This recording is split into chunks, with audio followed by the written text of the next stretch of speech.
Olá, para quem não me conhece, o meu nome é Ruth, eu sou trabalhadora do Centro Espírita Seara de Luz, na cidade de São José dos Campos, no estado de São Paulo. É uma satisfação muito grande estar aqui com vocês de novo, para a gente falar um pouquinho mais sobre essas palavras preciosas que os nossos amigos espirituais estão sempre nos trazendo. Hoje eu quero convidar vocês a acompanhar comigo a leitura de uma crônica do livro Cartas e Crônicas, psicografado pelo nosso querido Chico Xavier, pelo espírito de Irmão X. E o nome do texto, o nome da crônica é O Grupo Reajustado. Então vamos lá, a gente vai ler junto e vamos fazer algumas considerações a respeito do texto, que é uma crônica, né, bastante interessante, que eu acredito que vai fazer a gente pensar bastante.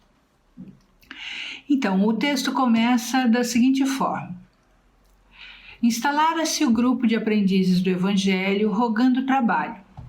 Alfredo Saraiva, o farmacêutico do bairro, foi aclamado dirigente. Olímpio Caramuru e Otávio Mafra, dois comerciários prestigiosos, prometiam cooperar. Dona Ofélia e Adão Cunha, velho casal da esquina, suspiravam pelas sessões. Dona Amanda e Dona Gertrudes ofereciam serviços mediúnicos. Dona Generosa, viúva desde muito tempo, alegava a necessidade de oração. João Pires, o dono da casa, não cabia em si de contente. Já nessa descrição desse pequeno grupo, né, que se formou, nós temos algumas questões, assim, alguns detalhes para a gente prestar atenção. A primeira delas é que eram todos aprendizes do Evangelho, aliás, como todos nós somos, né?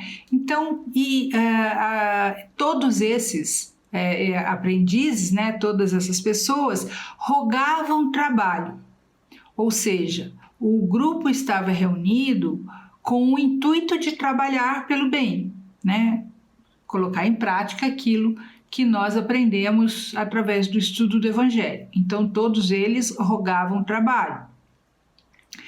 Então, na hora de descrever os personagens,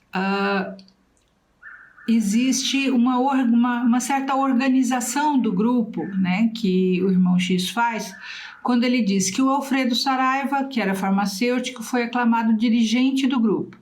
Então, o grupo já estava tomando uma forma aí mais oficial, vamos dizer assim. Olímpio Caramuru e Otávio Mafra prometiam cooperar. Então, eles estavam imbuídos aí de boa vontade para trabalhar, né, de acordo com o que fosse surgindo para o grupo, né? Dona Ofélia e Adão Cunha, velho casal da esquina, suspiravam pelas sessões, estavam ansiosos, né, para começarem as sessões espíritas, né, como eram chamadas as nossas reuniões antigamente. Dona Amanda e Dona Gertrudes eram as médiuns do grupo, ofereciam os seus serviços mediúnicos. Dona Generosa, que era uma viúva de muito tempo, alegava necessidades de oração. A gente percebe aí que ela já tem um viés um pouquinho diferente, né? Ela está em busca de orações, enquanto o grupo todo estava almejando o trabalho, né? E João Pires, que era o dono da casa, não cabia em si, né, de alegria, de empolgação, porque iam começar um grupo novo.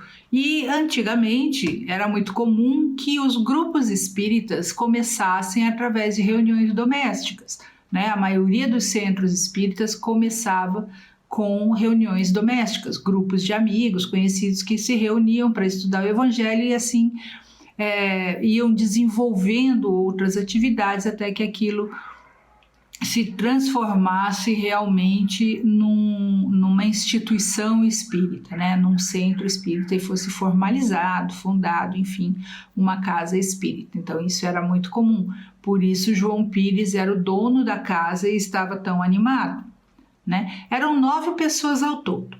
Então continuemos no texto do nosso querido amigo. Depois da prece inaugural, manifesta-se Irmã Clara, a mentora do grupo, através das faculdades de Dona Amanda, lembra uma das médiumas. Afirma-se confortada, feliz. A formação do conjunto repercutira no além.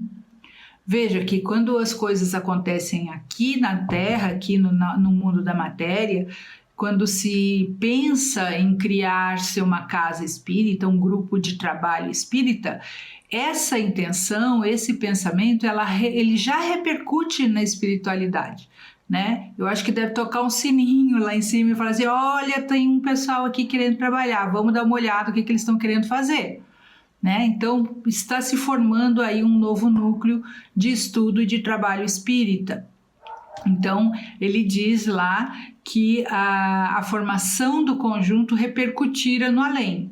Instrutores amigos haviam registrado os votos da pequena comunidade. Ou seja, quando aquele pequeno grupo se reuniu dizendo que queria trabalhar, né, esses votos, né, de boa vontade, de desejo de trabalho, eles foram anotados, né, lá pela espiritualidade superior, aqueles responsáveis, né, por fazer com que essas boas ações, esse trabalho no bem aconteça aqui na matéria, aqui na Terra, né? Os companheiros haviam pedido trabalho e trabalho não faltaria. Em nome de vários mentores espirituais, ali se achava igualmente interessada em servir. A irmã Clara, que se apresentava ali, igualmente com vontade de servir. Então, quando se reuniram aquelas pessoas com o propósito de servir ao próximo, de trabalhar pelo bem, automaticamente mobilizou-se uma equipe, ou mobilizaram-se espíritos, né, no mundo imaterial, para que essa reunião acontecesse, para que esse trabalho se desenvolvesse. E foi trazida até eles uma entidade, né, um espírito, que também tinha o mesmo propósito de trabalho e que aceitou se reunir a eles para viabilizar os trabalhos que eles iam fazer ou que eles pretendiam fazer, né? E aí ele diz o seguinte: o grupo bem afinado funcionaria como valiosa instrumentação para o socorro celeste. Ninguém receasse, bastaria uma boa vontade, a fé e o amor. Esperava assim a harmonização de todos num só objetivo, o objetivo de espalhar o bem. Em torno deles surgiam a ignorância e a miséria, gerando sofrimento. Poderiam fazer muito, distribuiriam consolação, esclarecimento e experiência. E olha que interessante, nesse trecho, vamos dizer assim, como requisitos para esse trabalho, né, implícitos nesse texto, o autor diz o seguinte: que o grupo bem afinado funcionaria como valiosa instrumentação. Então, um grupo que se reúne e simplesmente se coloca com o propósito de trabalhar e onde não há essa sintonia, né? Esse grupo que não está afinado, ele não consegue executar o trabalho como deveria. Então ele diz aqui, o grupo bem afinado funcionaria como valiosa instrumentação.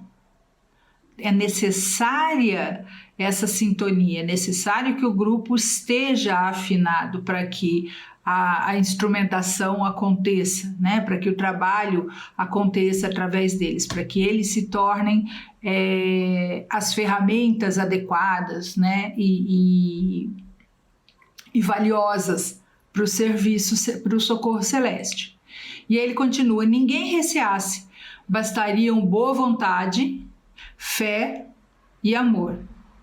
Parece pouco, né? Mas vamos continuar no texto e a gente vai ver que não é bem assim, né? Esperava assim a harmonização de todos num só objetivo, Ou seja, se todos estão querendo trabalhar no bem, vão se reunir todos nesse único objetivo e vão trabalhar em uníssono, né? Vão trabalhar em sintonia uns com os outros, né? E diz ainda que o objetivo de espalhar o bem, né, era o que se esperava daquele grupo. E em torno deles surgiam a ignorância e a miséria, gerando sofrimento. Poderiam fazer muito, distribuiriam consolação, esclarecimento e esperança. O que ele está dizendo aqui para a gente?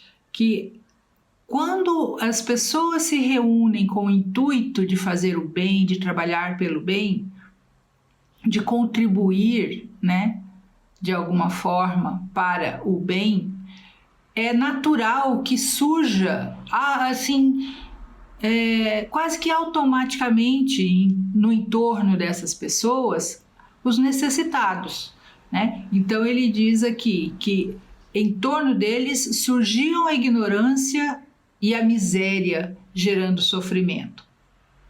É aquele ditado de que quando o trabalhador está pronto, o trabalho aparece. Então, se nós temos um grupo reunido esperando oportunidades de trabalhar pelo bem, é natural que surjam essas oportunidades assim quase que automaticamente. Então, ao redor deles começaram a surgir as necessidades, né? Os sofredores, os carentes, os necessitados de amparo. E ele ainda completa: poderiam fazer muito, distribuiriam consolação, esclarecimento e esperança, porque é isso que a doutrina espírita nos apresenta como ferramenta, né? Através da boa fé, da boa vontade e do amor, nós, como trabalhadores do Evangelho, nós distribuímos, né, consolação, esclarecimento e esperança, consolando os corações, consolando os sofredores, através da esperança, mostrando, né, as alternativas, mostrando que nada é para sempre, que os nossos sofrimentos eles têm uma razão de ser, né? Através do esclarecimento a gente consegue confortar as pessoas, acalmar o coração, demonstrando, né, que aquele sofrimento não é em vão, que aquele sofrimento tem uma razão de ser e principalmente que ele tem uma data de validade, né? Todos nós sabemos que nós não sofremos para sempre, né? Tudo passa, tudo tem seu período de acordo com a necessidade do nosso aprendizado, vamos dizer assim, as necessidades para o nosso crescimento, para a nossa evolução. Então, eles, através, né, da boa vontade, da fé e do amor, distribuiriam, né, dentre aqueles necessitados que surgiam entre eles, a consolação, o esclarecimento e a esperança. E a história continua. As reuniões começaram animadamente. Depois da prece, a leitura evangelizante, textos preciosos aconselhando esforço e diligência no bem, como normalmente as reuniões espíritas começam, né? Através da prece de abertura, uma leitura edificante, com palavras de incentivo, de estímulo, e a partir daí o trabalho. Entretanto, o pessoal parecia não ouvir. Tão logo se incorporava a irmã Clara, a mentora, principiavam as queixas e petições. Ou seja, mesmo depois daquela prece de abertura, mesmo com as leituras edificantes, os grupos não pareciam estar, as pessoas do grupo não pareciam estar interessadas em ouvir aquela mensagem, né? Lá no íntimo, cada um tinha um propósito bem diferente daquilo que saía da boca deles, né? Quando eles se propuseram, né, a formar esse grupo. Lá, ele continua: tão logo se incorporava a irmã Clara, principiavam as queixas e petições. Dona Gertrudes pedia assistência para o marido, gozador do mundo, que estimava a descrença que estimava na descrença e no sarcasmo a sua razão de ser. Saraiva pedia passes contra o reumatismo. Caramuru insistia por alguma proteção ao estabelecimento em que se mantinha empregado. Iniciava-se mais uma reunião. Dona Ofélia queria um remédio para a renitente dor de cabeça. Ou seja, aquele trabalho que estavam todos propostos a fazer foi adiado para atendimento das queixas de cada um deles. Cunha solicitava ajuda para a sua loja de armarinhos. Precisava de fregueses, os tempos andavam bicudos e os impostos subiam constringentes. Dona Generosa perseverava implorando uma comunicação direta com o filho desencarnado. Irmã Clara, espírito afável e benevolente, amparava a todos como podia. Valorosa e otimista, voltava ao intercâmbio de semana a semana. Todavia, o ambiente era o mesmo.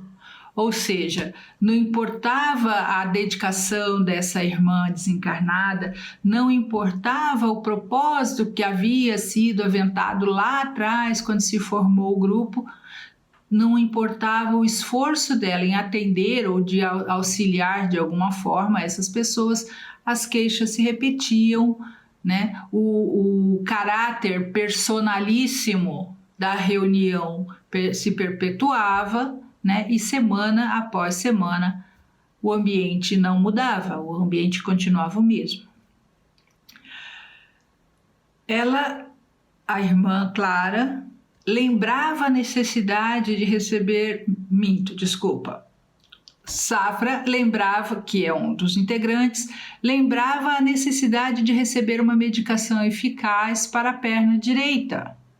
Desde que foi abalroado por um automóvel, vivia capengando. Veja que as petições, vamos dizer assim, continuam para cada um dos integrantes. Ninguém está falando aqui do próximo, do necessitado, nada disso. Pires rogava passes para 2 tios que se achavam em desalento. Quando a mensageira ocupava o aparelho mediúnico de Dona Gertrudes, Dona Amanda reclamava. Lembrando que Dona Amanda e Dona Gertrudes eram as duas médiums. Então, quando Dona Amanda recebia a comunicação da irmã Clara, Dona Gertrudes tinha oportunidade de fazer as petições dela, né, as reivindicações. E Dona Amanda se ressentia, porque como ela estava ali como instrumento das comunicações, ou seja, ela era a médium que estava sendo utilizada pela irmã Clara, ela não podia fazer nada. Então, quando trocava a médium, quando a mensageira, né, a Clara, ocupava o aparelho mediúnico da Dona Gertrudes, Dona Amanda já se manifestava e dizia: eu também sou filha de Deus. Do tipo, peraí, deixa eu reclamar também, deixa eu fazer meus pedidos também, porque eu também sou filha de Deus, eu também mereço. Né? Ou seja, ela quase que se sentia preterida, né, incomodada, porque estava trabalhando enquanto os outros pediam. E descontava as noites em que não podia incomodar a benfeitora, ou seja, quando ela estava consciente, quando não era ela a médium que estava sendo utilizada nos trabalhos, ela descontava todas as vezes que ela foi utilizada e aproveitava para fazer todos os pedidos, todas as reclamações, as exigências, as reivindicações. Pedia recursos contra sua antiga doença de estômago, depreciava a proteção para os 2 netos endiabrados na escola, rogava concurso para a filha, né, obrigada a suportar um esposo rixento e infiel. Olha só, pegava a reclamação, os problemas da família toda e pedia, né, ou exigia o auxílio da irmã Clara, que estava ali de boa vontade, continuava tentando ajudar. Irmã Clara recorria à lei das provas. Veja bem, irmã Clara recorria à lei das provas. Asseverava o impositivo da luta indispensável ao aperfeiçoamento. Reportava-se ao próprio Cristo que não pudera furtar-se à cruz. Os circunstantes comoviam-se. Dona Ofélia e Dona Gertrudes enxugavam lágrimas de emoção. Reconstituída, porém, a Assembleia, continuava o petitório. Ou seja, a irmã Clara tentava mostrar para eles, né, que nós estamos num período de provas, né? Nós vivemos aqui num planeta de provas e expiações e que o sofrimento é inerente à nossa existência. Nós estamos em provas. Por conta disso é que nós temos tantos problemas e que nós temos que lidar com isso. Não há por que se revoltar. E ela ainda dá um exemplo essencial, né? Que é o exemplo do Cristo.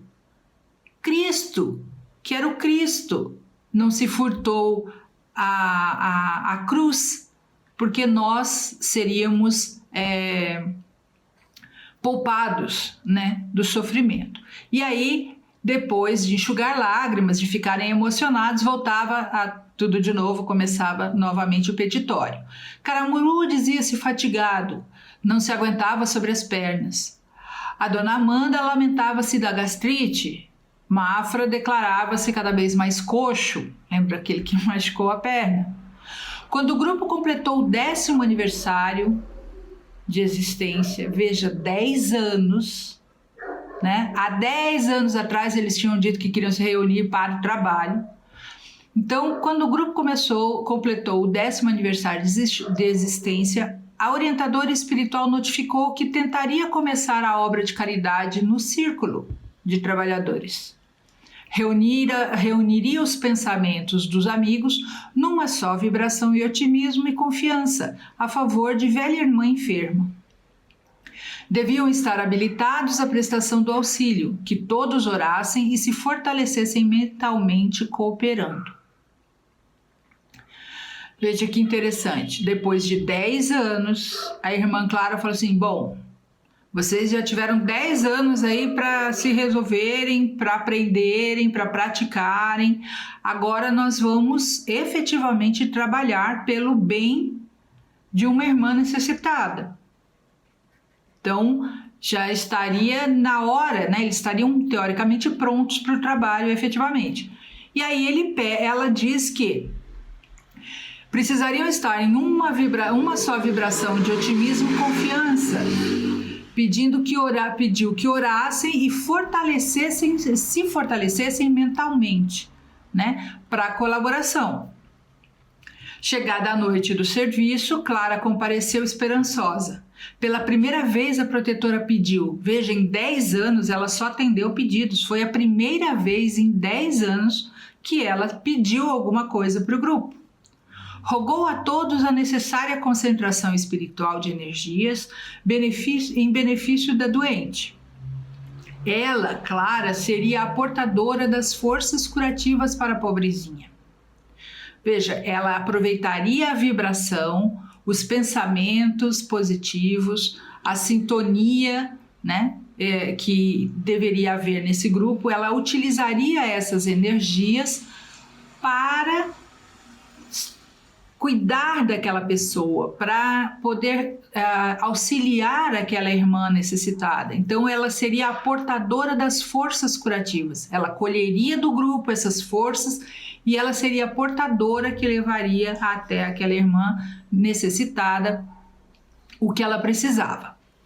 Quando, porém, se preparava para a tarefa, eis que Dona Ofélia solicitou um passe para a dor de cabeça. De novo, né? Pela primeira vez a irmã Clara tinha pedido, era a primeira vez que eles iam efetivamente trabalhar por alguém, né? Ia começar o trabalho de assistência. Alguém levanta a mão antes de começar. Acho que eu preciso de um passe para minha dor de cabeça. Dona Generosa reclamou a mensagem que aguardava. Lembra? Ela queria uma mensagem do filho. Poxa, mas será que eu não vou ter hoje a mensagem do meu filho? Saraiva perguntou se poderia usar o iodo em doses mais altas. Dona Amanda asseverou que o genro se fizera insuportável, implorando por isso algum trabalho de desobsessão. Ué, mas o trabalho ali não era para aquela irmãzinha enferma que seria auxiliada através do trabalho do grupo? Né? Antes da prece final, o dirigente indagou. O benefício à nossa enferma ausente foi realizado, irmã? Clara, gentil, explicou que não conseguira. O grupo estava cheio de necessidades e dores. Alguma peça ali funcionava mal. Traria, por essa razão, um inspetor. Imagina a decepção dessa irmã Clara, que depois de 10 anos atendendo às demandas, pela primeira vez solicita o auxílio desse grupo para auxiliar uma pessoa, né, para ajudar uma pessoa necessitada, e no momento em que ia começar o trabalho, tudo vai por água abaixo, porque simplesmente as pessoas estavam preocupadas com elas mesmas, né? O ego, né, o egoísmo era maior do que a vontade de ajudar, né, ou era mais forte do que o discurso. Realmente, na sessão seguinte, o inspetor apareceu. O irmão Cláudio incorporou-se em Dona Gertrudes e falou firme: meus amigos, o Espiritismo é doutrina de progresso. Durante 10 anos consecutivos, vocês foram auxiliados para aprender a auxiliar. Sim, comentou Saraiva desapontado. Irmã Clara está conosco. Ou seja, ele conseguiu ficar desapontado, como se o irmão Cláudio estivesse criticando alguma coisa que eles efetivamente teriam feito, coisa que não aconteceu, né? Do tipo, por que ele está chamando nossa atenção? Nós estamos trabalhando há 10 anos, né? Ou nos reunimos há 10 anos. Então, ele ainda chegou a ficar desapontado com o comentário do inspetor, né? Do irmão Cláudio. E aí o irmão responde, o irmão Cláudio responde: reconheço, ajuntou o visitante sem agressividade. Reconheço que nossa amiga é um raro exemplar de carinho e paciência. Entretanto, segundo me parece, a lei que extinguiu o cativeiro no Brasil é de 18 de maio de 1888.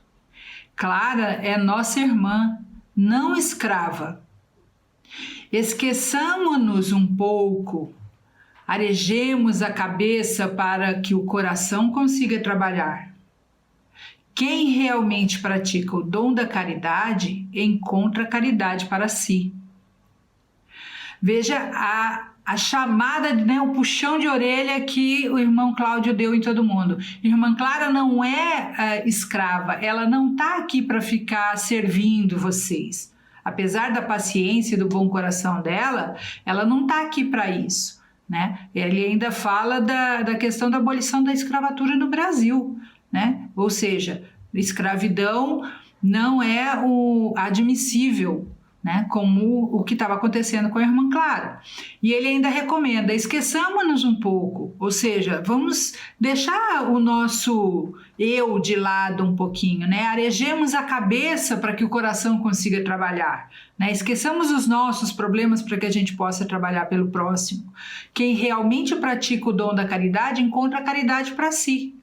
É aquela coisa que, ajudando o outro, a gente está se ajudando. Nesse momento, o silêncio foi absoluto.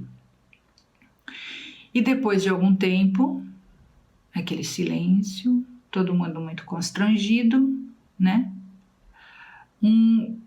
Uma pergunta surge: que mais nos aconselha, amigo? E ele responde: tudo está dito, esclareceu Cláudio sem afetação. Que Deus esteja conosco, falou Saraiva solene. O instrutor fixou um gesto de despedida e rematou: que Deus permanece conosco, não há dúvida. É preciso saber, porém, se estamos de nossa parte com Deus. Olha só que cutucada que ele deu em todo mundo ali. Que Deus está com a gente sabe e é incontestável. Agora, será que nós estamos com Deus? Né? Será que o nosso discurso está de acordo com as nossas ações? Será que nós estamos agindo de acordo, né, para estarmos com Ele? Cláudio retirou-se e irmã Clara voltou a entender-se com os amigos. Mas naquela noite, o quadro surgia outro. Dona Generosa silenciou sobre a vinda do filho. Mafra resignou-se com o defeito físico. Dona Amanda não se referiu à úlcera gástrica, nem Saraiva, que conformou-se com o reumatismo. Caramuru nada pediu para a casa em que trabalhava. Cunha esqueceu a loja. Ofélia aliviara a cabeça. Pires, calado, parecia enfim satisfeito com a sorte dos familiares. Terminada a reunião, o diretor perguntou com humildade à mentora da casa se tudo estava bem. Irmã Clara, paciente, informou: creio que o nosso inspetor resolveu o problema. Graças a Deus. E todos os companheiros preocupados repetiram a uma só voz: graças a Deus. Olha que história, né? Para que nós reflitamos, para que nós possamos pensar sobre o nosso comportamento, sobre o comportamento do grupo espírita em que nós estamos, sobre o nosso discurso, né? O que sai da nossa boca e o que efetivamente sai do nosso coração. Né? Quantos de nós, quando estamos buscando, né, o trabalho espírita, o conhecimento evangélico, estamos pensando nas nossas dores, nos nossos problemas, né, e estamos alardeando desejos de trabalho no bem, de auxílio ao próximo? Quantas casas espíritas nós conhecemos, grupos espíritas que têm esse problema lá no meio dos seus trabalhadores e luta, né, com esforço para conseguir desenvolver os seus trabalhos e não consegue com a presteza que seria possível, né, por conta desses problemas de ego, né, de egoísmo, de autocentrismo, né?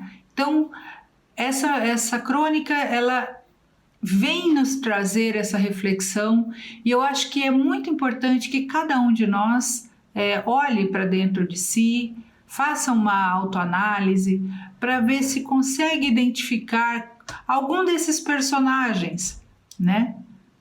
Quando estamos nós na casa espírita, né? Quem nós somos na casa espírita?